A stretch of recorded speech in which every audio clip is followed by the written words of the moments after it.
ખેડૂત મિત્ર, તમને ઘણી બધું ટેન્શન રહેતું હોય છે કે મારી પાસે પૈસા નથી, મારે આ પ્લાન્ટ હલાવવા માટે મારી પાસે કોમર્શિયલ લાઇન નથી, 3 ફેઝ પાવર નથી, અથવા તો ઘણા ખેડૂત મિત્રોને બિઝનેસ કરવો છે તો વિચારે છે કે હું આ ડીઝલ એન્જિનથી મશીન હલાવીશ, હલાવીશ, પણ કોઈ પ્રકારનું તમારે ચિંતા કરવાની જરૂર નથી. કારણ કે અમે આ પ્લાન્ટ એવો બનાવ્યો છે કે ફૂલ્લી ઓટોમેટિક તો છે, એની સાથે સોલારથી હાલશે. એટલે તમારે કંઈ લાઇટ બિલ ભરવાની ચિંતા નથી. તમારી વાડીએ અથવા તો તમારા ગામમાં કે ખેતરની અંદરમાં કોઈ પણ જગ્યાએ તમે મૂકી શકશો. પણ જો તમારા ગામની અંદરમાં તમે મૂકશો તો આખા ગામ વચારે એક પણ આ ક્લિનિંગ પ્લાન હશે ને તો ઇનફ થઈ જાય. કોઈ જુવાનિયાને બિઝનેસ કરવો હોય તો કેવી રીતનો કરવો જોઈએ ને એ પણ અમે શીખવાડશું. કે આખા ગામ વચારે એક ક્લિનિંગ પ્લાન હશે ને તો તમારે ખેતરમાં ઘઉં, બાજરો, મકાઈ, જાર કે કોઈ પણ કઠોળ થયું હોય છે ને એને ક્લિનિંગ કરી અને માર્કેટમાં સારામાં સારા ભાવ લેવા માટે તો આ મશીનની વિશેષતા છે. આ મશીન જે છે એની અંદરમાં પૂરો ફૂલી ઓટોમેટિક ખાલી ક્લિનિંગ પ્લાન છે 500 કિલોનો. કે આ એલિવેટરની અંદરમાં તમે ખાલી અહીંયા ઘઉં નાખશો, ખેડૂતના ખેતરના ખરામાંથી ભરી આવવાનો માલ, અને ખાલી સાફ સફાઈ કરવા માટે ખાલી ઓપરમાં નાખશો, એલિવેટરની મદદમાંથી જાય ઉપર. અમારું આ કસર મશીન છે. તો કસર મશીનની અંદરમાં શું થાય કે કસર મશીનમાં આપણે ઘઉં હોય એટલે ઘઉંની માથે પૂતરિયા રહ્યા હોય, આપણે હલરમાં કાઢ્યું હોય અથવા તો ઓપનરમાં હોય તો એમાં પૂતરિયા થોડા ઘણા રહી જ જતા હોય. તો પૂતરિયામાંથી ઘઉં છૂટો પાડવા માટે શું કરવું જોઈએ? તો એના હાટું થઈને કસર મશીન આપણું ઉપર લગાડેલું છે કે આટલી હાઇટ હોય એટલે આરામથી ઉપર રહી જાય. એ કસર મશીનની અંદરમાં ઉપર જે પૂતરિયું હોય એ પૂતરિયું સાફ થઈ જાય, નીકળી જાય. ત્યાર પછી અમે એક ડસ્ટ ક્લીનર મશીન સાઈડમાં લગાડેલું હોય, એની સાથે જ કોમ્બો ફિક્સ કરેલું હોય. ઘણી વખત મોટો પ્લાન્ટ હોય તો એમાં બધી મશીનરી અલગ અલગ હોય, કસર મશીન અલગ હોય, ડસ્ટ ક્લીનર મશીન અલગ હોય. હવે અમે આ ભેગું કોમ્બો કરી દીધો છે 500 કિલો પ્લાન્ટની અંદરમાં કે આ ડસ્ટ ક્લીનર રહ્યું એની અંદરમાં જે પૂતરિયાના છિલકા નીકળે હોય એ અંદરથી ખેંચી લઈએ, એ અલગ આવી જાય. ડસ્ટ હોય એ અલગ પડી જાય. ત્યાર પછી વાત કરું તો આની અંદરમાં રાઉન્ડ ગ્રેડર હોય 500 કિલોનું કે 500 કિલોના પ્લાન્ટની અંદર રાઉન્ડ ગ્રેડરમાં 3 પ્રકારના આઉટપુટ આવતા હોય. હવે આ આઉટપુટની અંદરમાં શું કામ હોય કે દાખલા તરીકે એમાં ઓપર છે એની અંદર એલિવેટરની અંદરમાં ક્યારેક અનાજ જવા દેવાનું તમારાથી વધારે મોટું સેટિંગ થઈ ગયું હોય તો વધારાનું આઉટપુટ હોય એ આલીકોર નીકળી જતું હોય. ત્યાર પછી આવ ઝીણામાં ઝીણી ડસ્ટ કે ઘઉંના ટુકડા થઈ ગયા હોય, એમાં માટી હોય, એ પણ આની અંદરમાં આપેલું જે રહ્યું એમાં આમાં અલગ પ્રકારનું નીકળી જતું હોય.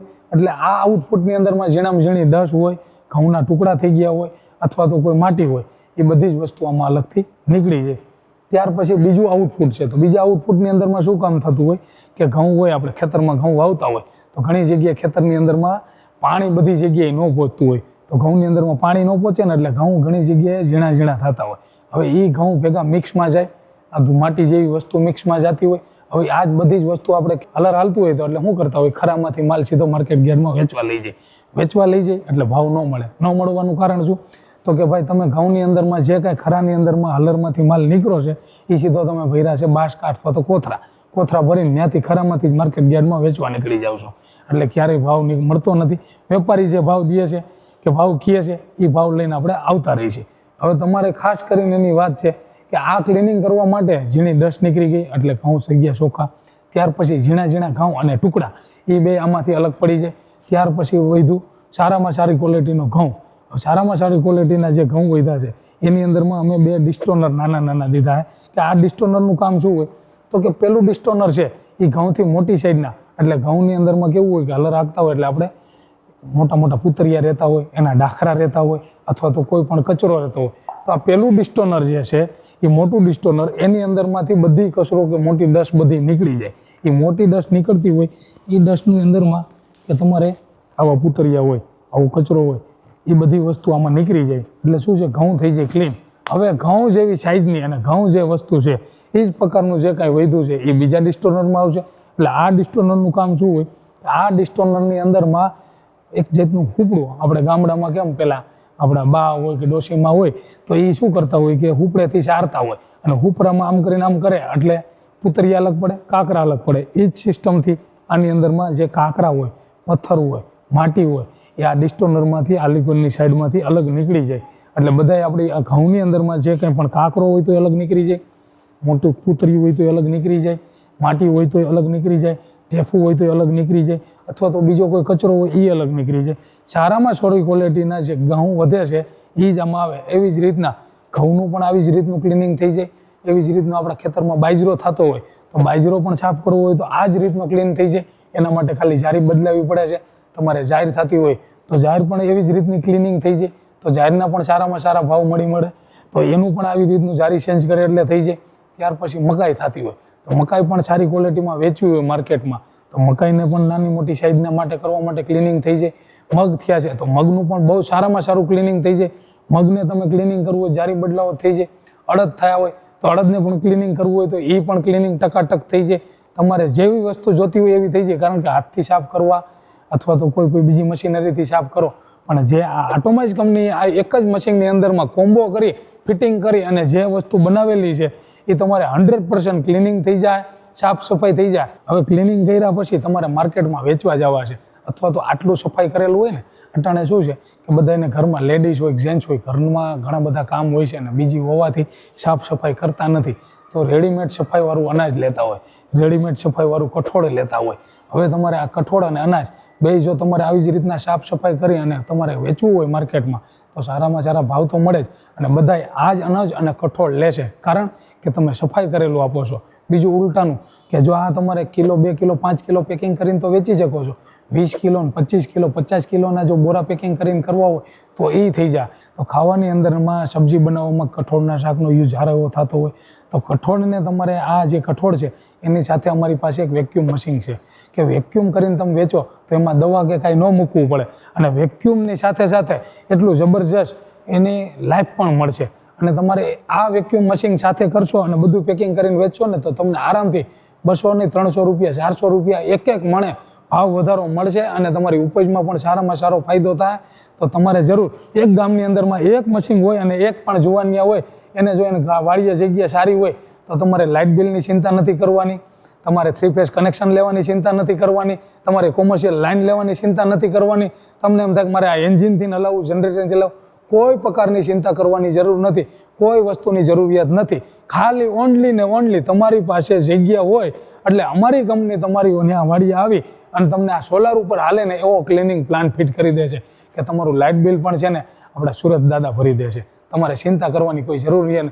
અને બીજા નંબરની અંદરનો ફાયદો શું તમને રહેશે કે આ જે કાંઈ તમે મહેનત કરો છો રાત દી તડકો સાયો વરસાદ ચોમાસું કોઈ પણ જગ્યાએ તમે મહેનત કરી છતાંય જો ભાવ ન મળતા હોય ને તો નકામું છે. એટલા માટે હરેક ગામની અંદરમાં આવો પ્લાન્ટ લગાડો અને આ પ્લાન્ટ લગાડવા માટે એક જુવાનિયાને જરૂર છે. અમારો આ પ્લાન્ટ ટ્રેક્ટરથી પણ હાલ છે, તમારે લાઇટથી હલાવતો હાલ છે, ફરતો પ્લાન્ટ પણ છે. એટલે તમારે જેવી રીતનું ફિટિંગ કરવું હોય એવી રીતનું જરૂર એવું લાગે તો અમારી કંપનીની ખાલી રાજકોટની અંદરમાં છે આટોમાઇઝ મેન્યુફેક્ચરિંગ પ્રાઇવેટ લિમિટેડ. અમારી કંપનીની વિઝિટ કરો, તમને અમે બતાવશું. અથવા તો તમે જો રાતનો દિનો વિડીયો જોવો છો તો તમારું નામ, તમારું સિટીનું નામ તમે એની અંદરમાં લખી મેસેજ કરી આપો, અમે સામેથી તમારો કોન્ટેક્ટ કરશું. તો આ છે 500 કિલોનો ક્લિનિંગ પ્લાન. હું હવે તમને ચાલુ કરીને બતાવું છું કે આ પેનલ બોર્ડમાંથી ચાલુ થાય અને આ ચાલુ થઈ ગયો છે. હવે આ એલિવેટર છે, હોપર ભર્યું છે. હોપરમાં જે માલ તમારે વાડીએ આપણે હલરમાંથી નીકળ્યો હોય ખરાબમાં ખરાબ કચરાવાળો એ માલ અહીંયા નાખવાનો છે. આ એલિવેટરમાંથી જાય સીધું કસર મશીનની અંદરમાં. કસર મશીનમાં ઘઉંની ઉપર જે પુતરિયું હોય એ પુતરિયામાંથી અલગ પડી જાય અને ઘઉં છૂટો પડી એમાંથી નીકળશે એટલે એનું પુતરિયું રહ્યું ઓલી પર નીકળી જાય. પડશે આવડું નીચે દીધું છે વેક્યુમ ક્લીનર એટલે બ્લોવરથી જે ડસ્ટ હોય એ ખેંચી લે. ત્યાર પછી આપણે આમાં આવશે આ જારીની અંદરમાં આપણે હલર હાલતું હોય કે કોઈ પણ માટીનો ભાગ તો એમાં થોડો ઘણો રહી જ જતો હોય તો ઝીણા મોટી એમાં કાંકરા આવતા હોય ડસ આવતી હોય એ આ પહેલી વારમાં નીકળી જાય. બીજાની અંદરમાં આપણે વાડીની અંદરમાં ઘઉં વાવ્યા હોય તો ઘણી જગ્યાએ શું હોય તો પાણીમાં ન મળતું હોય અથવા તો સીટલા જેવા ઘઉં રહી જતા હોય એ રહી જાય. પછી ત્યાંથી ફાઇનલ ક્વોલિટીના ઘઉં થાય એ ઘઉં આમાં આવશે. એટલે આ બે ડિસ્ટોનર લગાડેલા હોય. પહેલાં ડિસ્ટોનરમાંથી ઘઉંમાંથી જે ડુંડી હોય ડાખરા હોય એ આમાંથી છૂટો પડી જાય. એ માલ આમનો બધો મોટો ઘઉંથી મોટી સાઈઝનો માલ હોય બધો અલગ નીકળી જાય. ત્યાર પછી જે ફાઇનલ ક્વોલિટીના ઘઉં વધે એટલે એ આ બીજા ડિસ્ટોનરમાં આવે. તો આ ડિસ્ટોનરની અંદરમાં કેવું છે હજી ફાઇનલ નથી થયા. આ ડિસ્ટોનરમાં ઘઉં આવતા હોય તો આમાં કાંકરા હોય ઘઉંની સાઈઝ પ્રમાણે એટલે ઘઉંથી વજરવાળા માટીના ઢેફા હોય માટી હોય તો એ બધી વસ્તુ આમાંથી અલગ નીકળી જાય. એટલે આ ડિસ્ટોનરની અંદરમાંથી માટી જેવો ભાગ હોય કાંકરા ને કુદરી એ બધા જો આવી રીતના નીકળે એ માટી બધી અહીંયા નીકળી જાય. અને ઘઉંમાં કાંકરા બોસ્કળ હોય છે એ સાફ સફાઈ કોઈ હાથેથી કરતું નથી. ત્યાર પછી ફાઇનલ ક્વોલિટીના જે ઘઉં થઈ જાય છે એ ઘઉં અહીંયા આવે છે. હવે આ ઘઉં તૈયાર થઈ ગયા અને હાવ ક્લિનિંગ થઈ ગયા. આવી જ રીતના ઘઉં નહીં ઘઉં મકાઈ જાર બાજરો કે અડદ હોય મગ હોય આ બધાનું આવી ક્લિનિંગ કરી અને તમારે જો સારામાં સારો ભાવ લેવો હોય ને તો એક મણે 150 થી 200 રૂપિયા વધારે મળશે. અને માર્કેટ યાર્ડમાં વેચવા જાઓ ને તોય તમને 150 થી 200 રૂપિયા એક મણે ભાવ વધારે મળશે. હવે આ ખાલી એક ક્લિનિંગ મશીન હોય તમારે એનું ટેન્શન નથી લેવાનું. કે મારી પાસે 3 ફેઝ કનેક્શન છે, કોમર્શિયલ લાઇન છે, ન હોય કાંઈ જરૂર નથી. તમારે કોઈ પ્રકારની જરૂરિયાત નથી. આ આખો પ્લાન સોલાર ઉપર હાલશે એટલે તમારે ચિંતા કરવાની જરૂર નથી. લાઇટ બિલની ચિંતા કરવાની જરૂર નથી. લાઇટ બિલ પણ આપણે સુરત દાદા આપણા છે, એ લાઇટ બિલ પણ ભરી આપશે. એટલે તમારે કોઈ પ્રકારનું ટેન્શન લેવાની જરૂર નથી. તમારી ખાલી જગ્યા આપશો એટલે થઈ જાય. જો તમારે આવો જ પ્લાન કરવો હોય, અને આ તો અમારી આટોમાઇઝ કંપની રાજકોટમાં આવેલી છે, સાપર વેરાવળમાં, તમે જરૂર અમારી કંપનીની વિઝિટ કરો. અથવા તો તમે રાતનો દિનો જો વિડીયો જોતા હોય તો વોટ્સએપની અંદરમાં તમારું ગામનું નામ, તમારા સિટીનું નામ લખી અને મેસેજ કરી દો. સામેથી અમે તમને કોલ કરશું અને તમને બોલાવશું, અમારી કંપનીની વિઝિટ કરો. અને અમારે ત્યાં જમવા આવો, રોટલી કે સબ્જી, તમને જે જમવાનો ટેસ્ટ મળશે એ આટોમાઇઝનો કંઈક અલગ જ હોય છે. એટલે જરૂર એકવાર વિઝિટ કરો. અમે તમને બિઝનેસમેન બનાવશું, એ અમારી જવાબદારી છે.